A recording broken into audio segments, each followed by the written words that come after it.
One night, in the distant land of Colorado, I was born on the floor of a log cabin to adventure photographer parents. At 2 months old, they whisked me away up the highest peak in southern Peru. And since then, my life has been a whirlwind of adventure.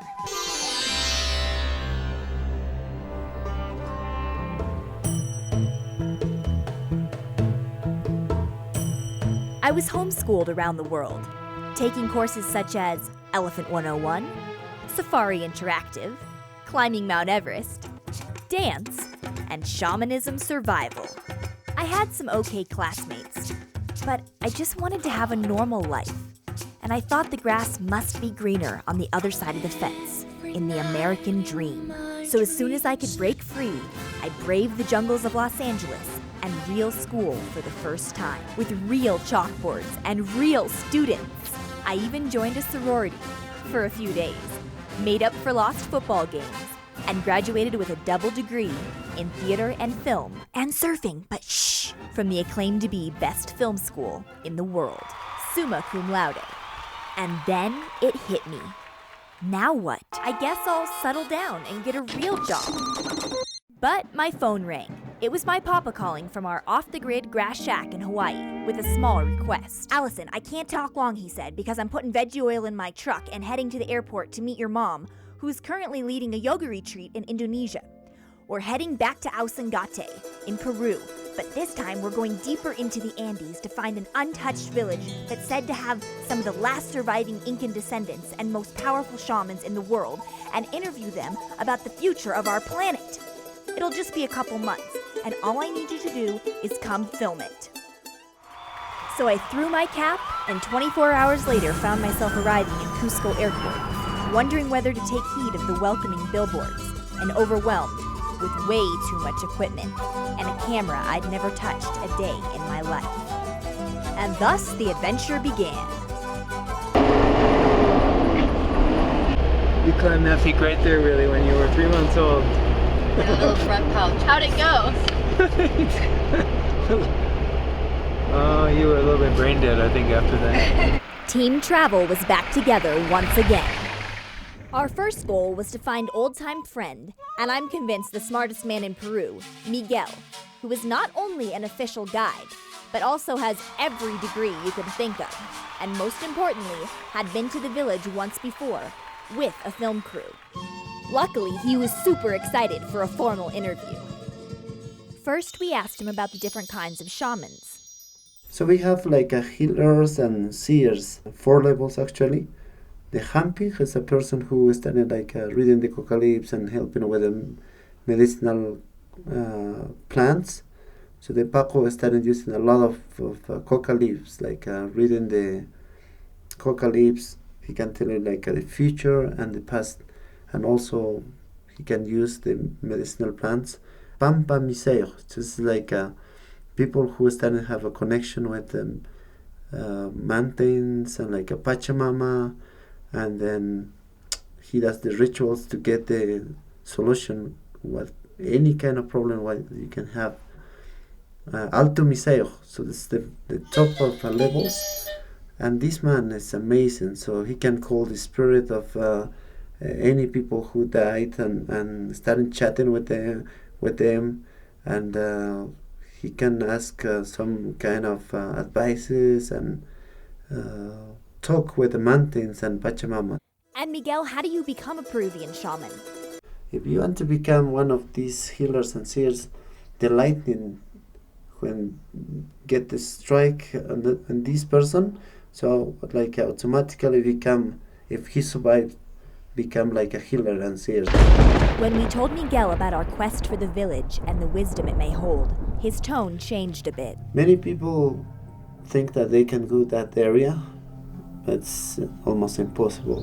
But we learned some important tips. For example, you can be killed easy in that area. And the last time he went there with a film crew, they keep us inside of a tent, and because when somebody go out from the tent, they were throwing with the stones and attacking us. And also, if you want to interview directly them, they don't want to give any information. So that's mean they are still hiding the secrets coming from the long time ago. Since my papa lives for the words dangerous adventure, there was really no stopping us now. So I set off to organize my equipment and discovered a big problem. With enough clothing sponsors to supply all of South America, I couldn't find a single pair of shorts. Alison, what do you think of these? So it was off to the market as Mom saved the day. What do you think? Good. Is it good? After blowing them away with my incredible sense of style, we set off to form the perfect crew. Feliciano, an incredible helper and old-time friend. Yeah, we go way back. Master Miguel, who we actually convinced to be our guide. Señor Luis, Miguel's dad and head ponyman. His team of trusty ponymen. Mr. Mario, the best cook in the Andes. And mysterious Señor Valentin, the guy with the llama. Because every Peruvian film needs a llama.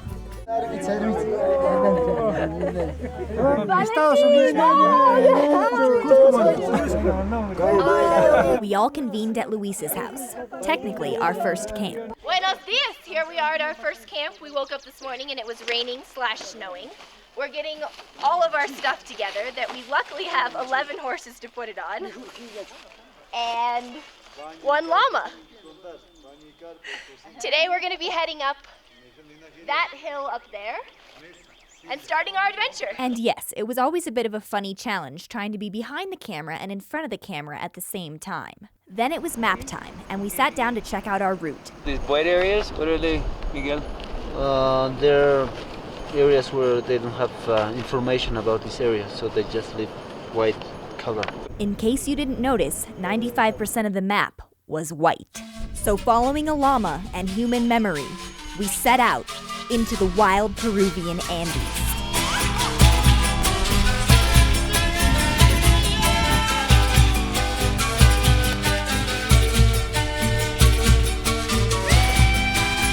We just came up this whole valley.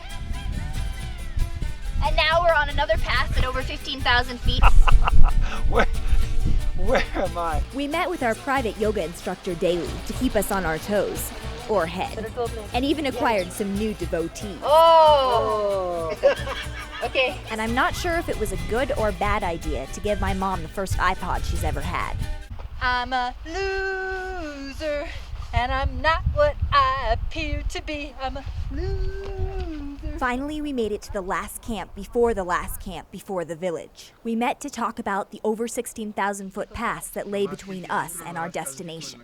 Si estamos en el encampamento que quería llegar hoy día, ¿cuántas horas de allá hasta el otro encampamento el segundo día? ¿Cuánto sería? De mañana, todo el día también, ¿no?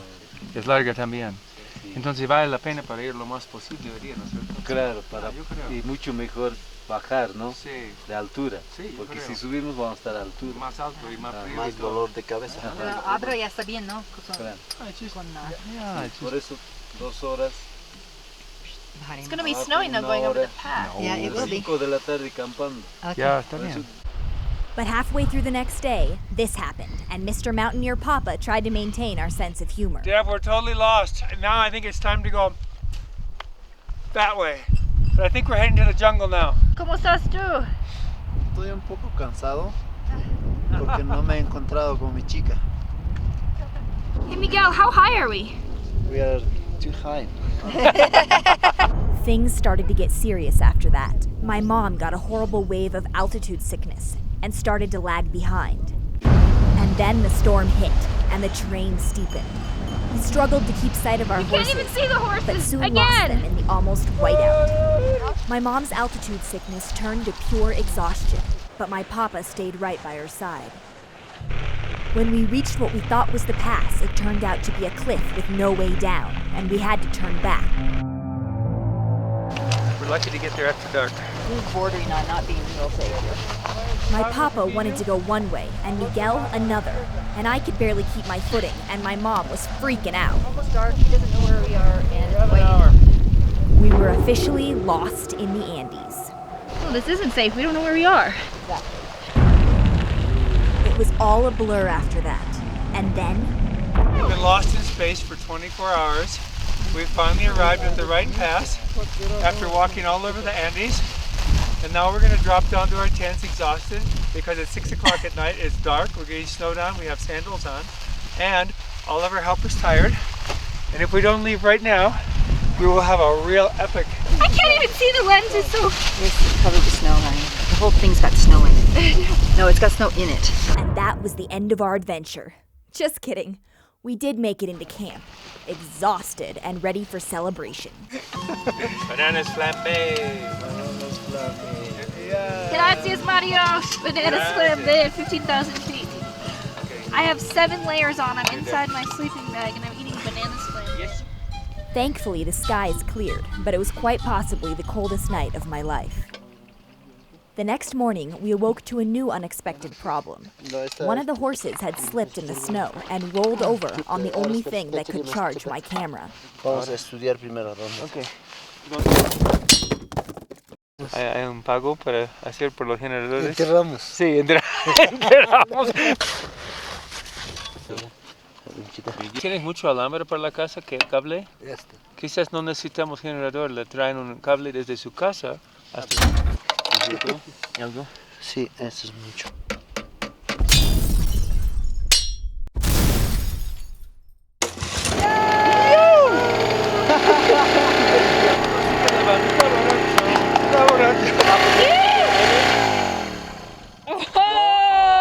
By some miracle, a few hours later, it started working again. Sensing the lingering tension, my mom, high on altitude, tried to lighten the mood. Mucho tiempo caminando, yo creo. Sí. Sí, tiene que comer No, algo. es como Michael Jackson. My gosh. ¿Quién ha comprado mayonesa? Lunches Está on buscando lunch. mi corazón. Sí. Sí. Estoy... It's her guilty pleasure. Ya, es la única cosa que yo tengo una adicción. As we loaded the horses after our mayonnaise breakfast, it started snowing again. And no one was very excited. So we took off as quickly as possible with hopes to reach a lower altitude and no snow. And finally, we did. Oh yeah, back on the road again. We were all so happy to reach lower ground. And then about midday, we rounded a corner, and there it was, the last valley before the village. Super stoked, we threw a trailside party with a live band.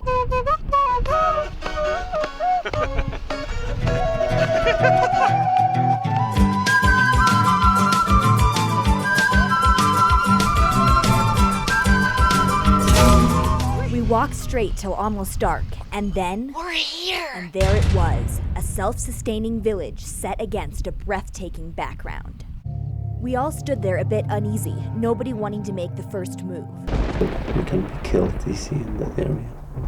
And stood there, and stood there, and waited like something was gonna happen. The village separated us from our camp, and I figured if the ponyman made it through, then we should be fine. So Miguel and I set off through the ghost town. Or so it seemed, as there was not a single sign of life. We set up our camp quietly, uneasy about the deserted feeling of the village, and at the same time overwhelmed with an amazing sense of accomplishment. The next morning, I woke up pinching myself. Yep, I was still alive. My dad was snoring in the tent next to me, and my mom was nowhere to be found. I made my way to the cook tent, but all I found was a creepy sense of apprehension, and still no mommy. A bit worried, Valentine and I went to look for her, but all we found was alpaca,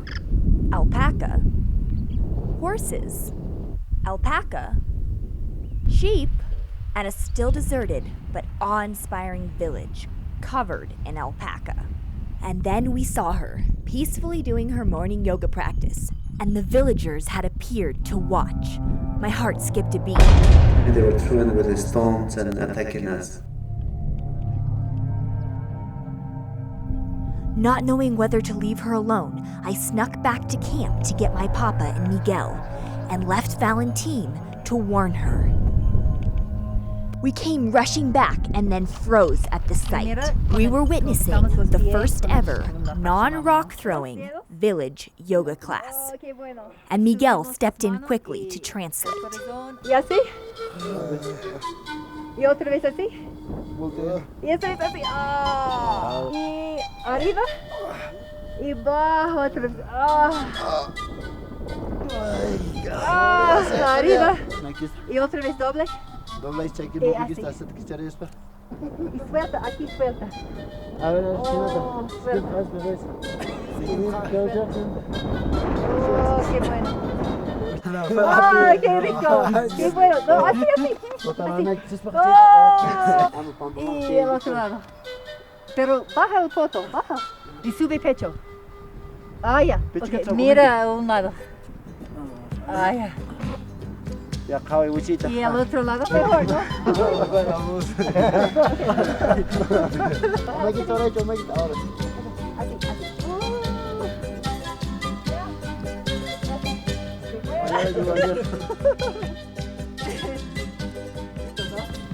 Ah, qué bueno, mira arriba y baja otra vez. Ah, ya. Arriba las manos. Muy bien. Okay. ¿Y cómo es? ¿Cómo es rico? Rico. ¿Le gusta? Rico, ¿no? Doble la salida. Y la derecha. Ahora cambio. Una arriba. Y después otra arriba. Y paso los pies a las manos. 1, 2, 3. Arriba las manos. Y baja. Después de yoga siempre tenemos un tiempo para descansar en la Pachamama, ¿no? Con Pachamama nomás. Y para decir gracias para nuestros cuerpos.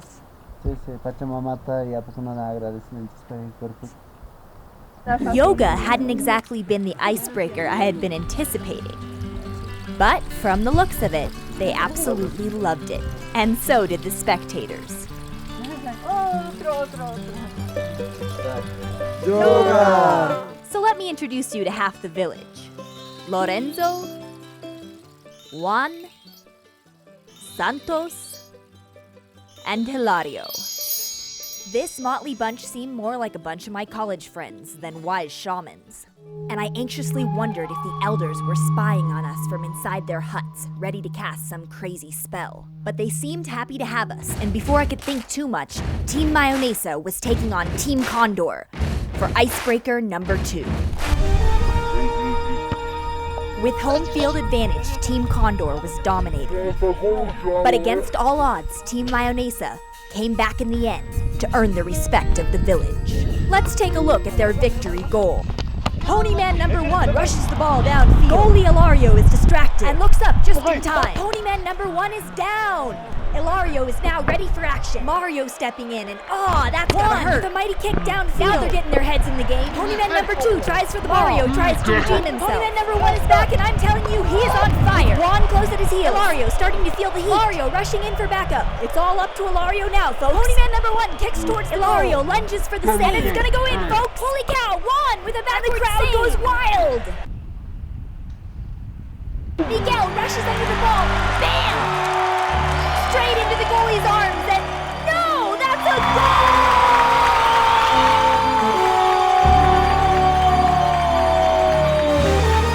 And believe it or not, as I soon discovered, Ilario was the shaman we came all that way to find. After that, we offered a team victory meal for all players and reviewed team photos with soccer moms. Es difícil porque estoy corriendo y corriendo. We sat down to play a few tunes and nonchalantly explain why we came. But they refused to do any personal interviews on camera. So we decided to dance it off. Yeah. I was beginning to learn that they really love to dance in that country. That evening, Ilario invited us to his house for some sort of special surprise. Gearing up for some home-cooked guinea pig, the scene we entered was beyond surprising. All the male members of the village were proudly gathered around a single candle, like some sort of high school seance. Miguel translated that they had taken a liking to us and respected us for respecting Pachamama, or the earth. And in return, Mr. Shaman Ilario wanted to read the coca leaves and answer our questions. Like a whole nother person from the Goli this morning, Ilario sat tall in the center of the circle, performing an opening prayer to the Apus, or the mountain gods.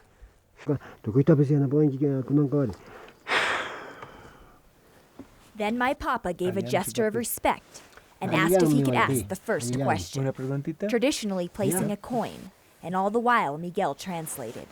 I would like to ask if you see anything about the future, what lies ahead, and if there's anything we can do as people to protect Pachamama, Mother Earth.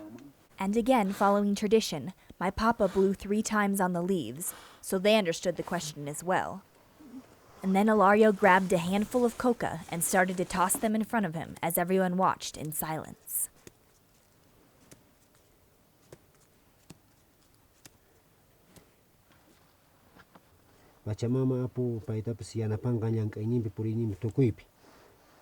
He's saying that Pachamama's already really sad.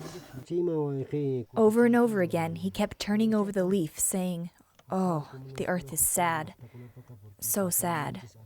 Don't you see?" So what can we do, Ilario? He's saying that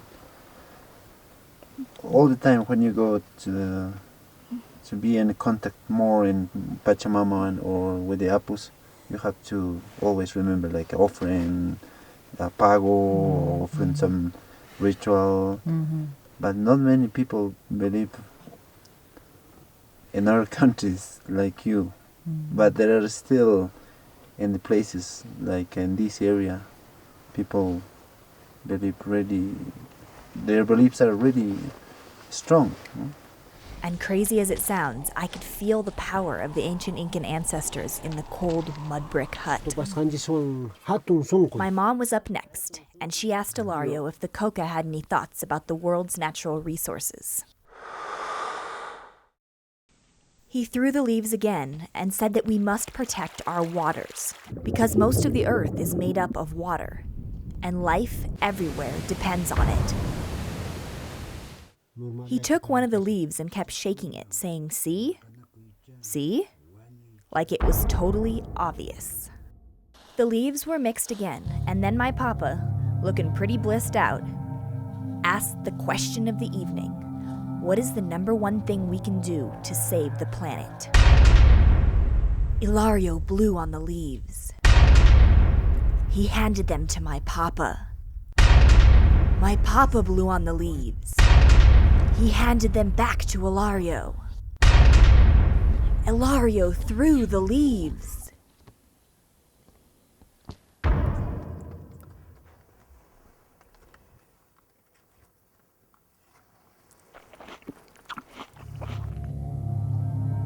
And then he spoke in one simple sentence. There needs to be more love in the world. And that was it. It was that simple.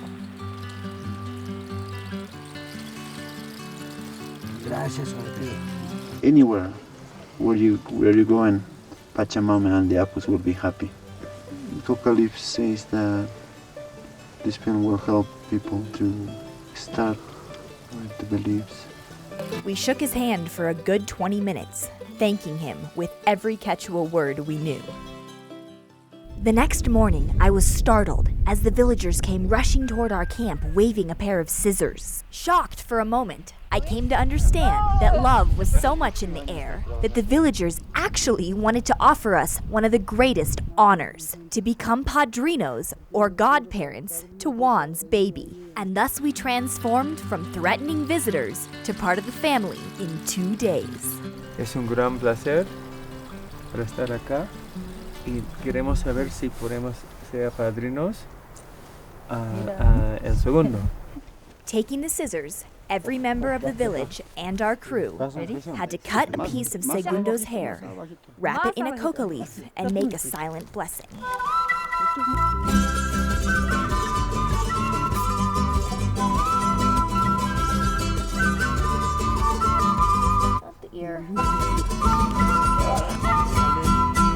Igual. Igual que yo. Paclomo. Millions of Many padrinos. Se va a sentir. And then, in ancient Incan tradition, we did a Coca-Cola toast to our new godchild. That night, I couldn't sleep because of all the recent excitement. And suddenly, I heard a strange Quechua mumbling coming from the cook tent. Slipping out of my sleeping bag, I went to investigate and made the greatest discovery of the entire trip. By candlelight, Valentine sat alone, hunched over a strange deck of cards. And like a moment from a creepy horror film, he said, "I've been waiting for you.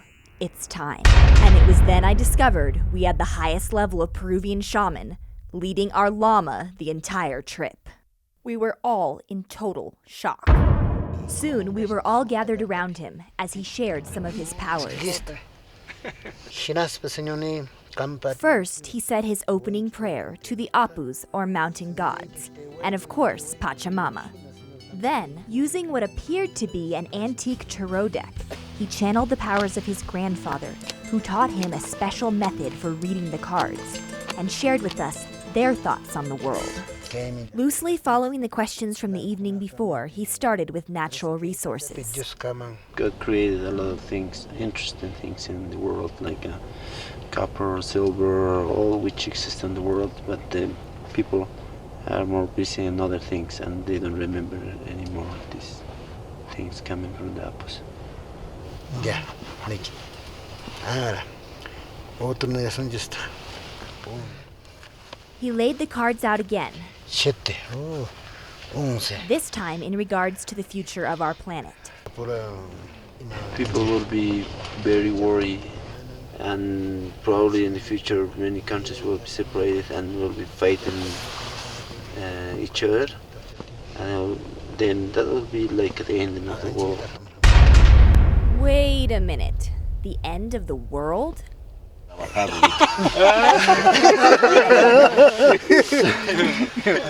After a good laugh, he told us he was actually not joking, but also not worried because he had the perfect saving the end of the world pago, or ceremony.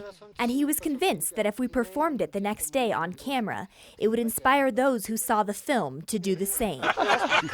Before the ceremony, Valentine agreed to share with us the incredible story of how he acquired his powers, getting struck by lightning 3 times. It started in his childhood one dark and stormy night, when a woman arrived at their house with a head injury. His father, also a shaman, asked him to fetch a live guinea pig and a bag of sugar. He slit open the live guinea pig and was about to pour on the spoonful of sugar when a lightning bolt struck the house. Valentine felt a surge of electricity rush through his head and saw a vision of Apu Ausengate. Then, he wrapped the dead guinea pig around the woman's head, and a few hours later, she was cured. Thus, with the power of the lightning and the approval of his father, he started his path to becoming a shaman. Soon his father died, and he carried on the tradition, and people began to come from far and wide to seek his healing abilities. Soon he was married and had a beautiful baby girl.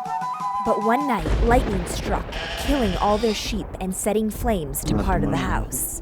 The lightning struck him too, and he remembers rolling around in pain, having lost all feeling in his left arm. His wife frantically found an old document that instructed her to drink gasoline if ever struck by lightning. And she did. Luckily, Valentine was able to quickly cure his own arm, as the lightning had increased his power. His wife was suffering from serious internal bleeding, and leaving her in good hands, Valentine set off into the mountains to search for an answer from the Apus and save his wife's life. 8 years later, he had cured her completely. But then, one night, a storm moved in, and again their house was struck by lightning, killing all their sheep and his beautiful wife. And thus he dedicated his life to his practice and raising his daughter.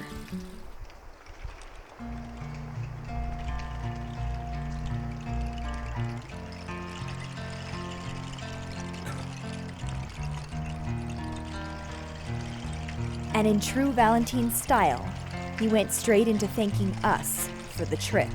Gracias, Señor, por su tiempo. Kay kunata. And Miguel translated. He said like, please don't forget never what I told you, and I will need a lot of help because I'm still educating my daughter. Okay, if you come back next time, please don't forget to take me with you again. And this film, it will happen like Apocalypse says. So always remember. Gracias, papá. Gracias. After the interview, I asked Valentin why he hadn't told us about his incredible powers earlier. And he replied, because half the discovery is the journey. And then it was time to save the world. Everyone gathered around Valentin as he began his promised ceremony. First, there was the opening prayers, of course, to the Apus and Pachamama. Then Valentin made a little prayer goodie packet with common household items such as raw sugar, alcohol, and llama fetuses, the ingredients to save the planet. Next, he offered everyone their own coca leaf to make a prayer.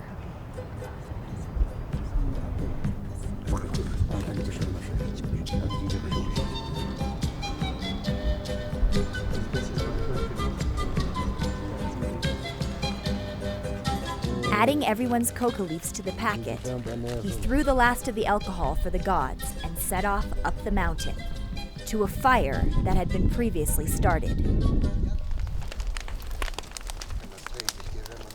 After a brief set of closing prayers, he placed the packet in the fire and ran off quickly as tradition to allow the prayers to go into the universe.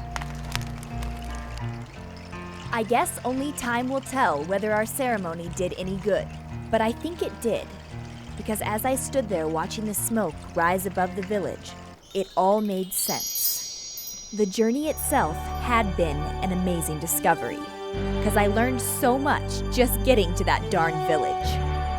Always follow your dreams. Never forget your shorts. True friends are always there for you. Trust people, even if they're your parents. Use solar power whenever possible. Mayonnaise will save the world. When in doubt, do yoga. And respect the earth. Never judge a shaman by its cover. All you need is love. And don't stress, because you never know when what you're looking for is right in front of your face. Actually, now that I think about it, Valentin was always there with his beloved llama, watching over us and keeping us out of trouble.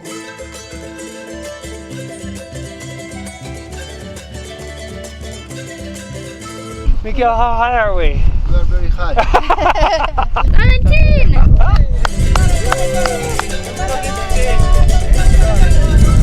And I couldn't wait to come back and learn more from him in the future.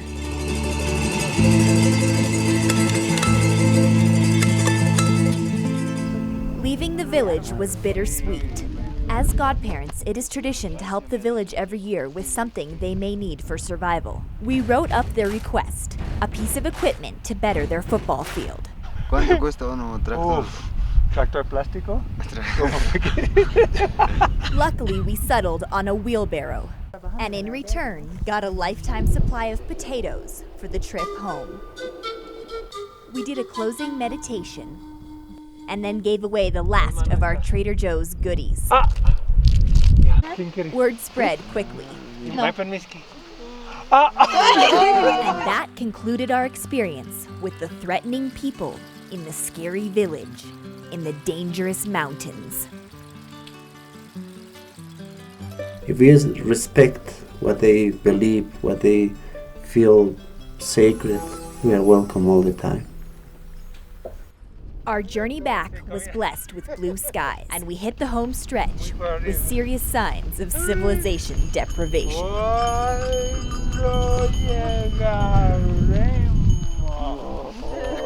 And in keeping with the serendipity of the trip, the first person we ran into, far away from her own village, was Valentin's daughter and her new son. Oh, bonito.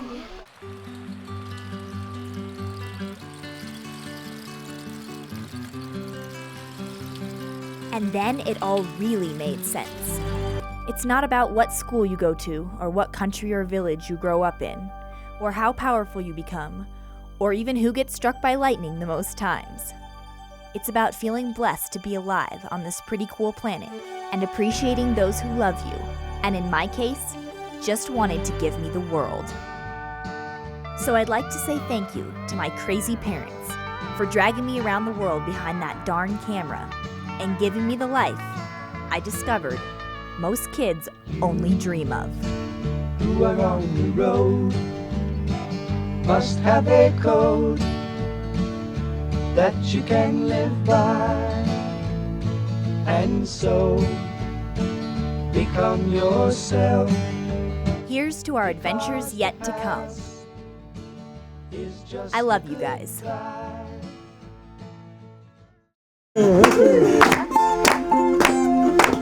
Okay.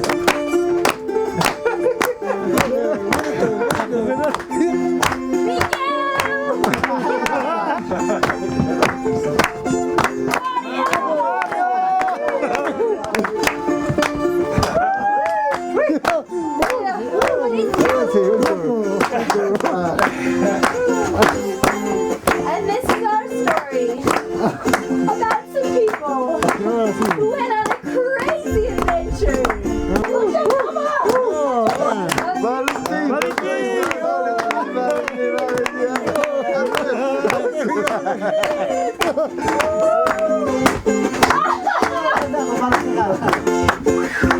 Ride the horse.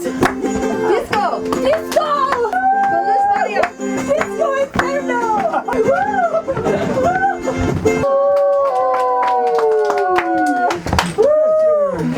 All the shaman stuff we just shot, it's gone.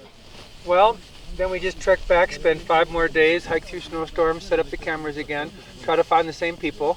No, I'm really not being funny. There's like these red X's through everything. And I only have 3 cards, and there's only 14 minutes on each card. And I'm not gonna be able to download because, yeah, but tapes are gonna look so... I know. I only have 20% left. We gotta do what's-his-name's interview. Couldn't even download today if I wanted to. Ah! Am I yelling? We gotta take the tent down. So I'm gonna go back to my trailer and work on my makeup.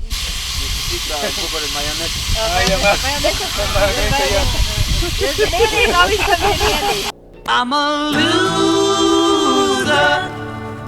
I'm a loser. And I'm not what I appear to be. Of all the love I have won or have lost, there is one love I should never have crossed. She was a girl in a million, my friend. I should have known she would win in the end. I'm a loser, and I lost someone who's near to me. I'm a loser, and I'm not what I appear to be. Although I laugh and I act like a clown, beneath this mask I am wearing a frown. My tears are falling like rain from the sky. Is it for her or myself that I cry? I'm a loser.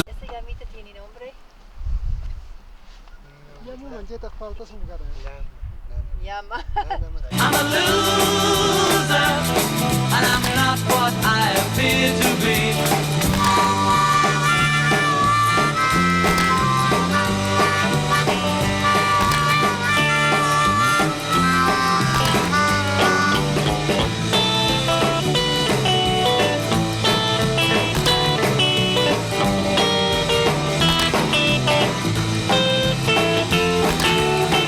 What have I done to deserve such a fate? I realize I have left it too late.